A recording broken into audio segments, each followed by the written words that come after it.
సొంత చెల్లెళ్లకు న్యాయం చేయలేని వాడు రాష్ట్ర ప్రజలకు జగన్ ఏం చేస్తారని వైఎస్ షర్మిల ప్రశ్నించారు.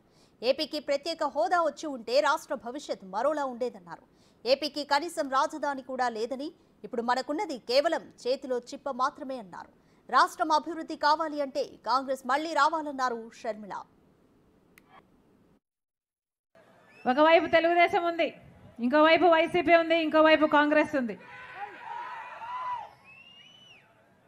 జగన్మోహన్ రెడ్డి గారు మొన్న బుట్ట రేణుకమ్మను పక్కన పెట్టుకొని నా చెల్లెలు అని చెప్పి చాలా పేదరాలు అని చెప్పాడట కదా. నిజమేనా? పాపం ఏమీ లేదట కదా. చెవులో పూలు కాదు క్యాబేజీలు పెడుతున్నారన్నా. అర్థమవుతుందా? ఏమి డబ్బులు లేకపోతే సిద్ధం పెద్ద పెద్ద సినిమా షూటింగ్ లాగా సభలలా చేస్తున్నారన్నా. ఎంతట ఓటుకి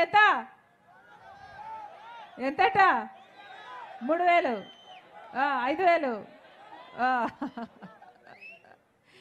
అన్నా. ఎవరు డబ్బులు ఇచ్చినా తీసుకోండి, కానీ ఓటు ఎవరికి వేస్తున్నామని ఒక్కసారి ఆలోచన చేయండి. ఎందుకంటే ఓటు అనేది మీ భవిష్యత్తునే కాదు, మీ బిడ్డల భవిష్యత్తును కూడా నిర్ణయిస్తుంది. ఓటు అనేది మీ చేతుల్లో ఉన్న ఆయుధం. 5 సంవత్సరాలకు ఒక్కసారి మాత్రమే వచ్చే ఆయుధం. తప్పుడోళ్ళకేస్తే చరిత్ర క్షమించదు.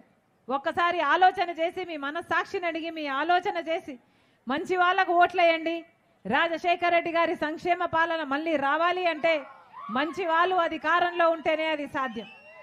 జగన్మోహన్ రెడ్డి గారు రాజశేఖర రెడ్డి గారి ఆశయాలను నిలబెడతారు అనుకున్నాం.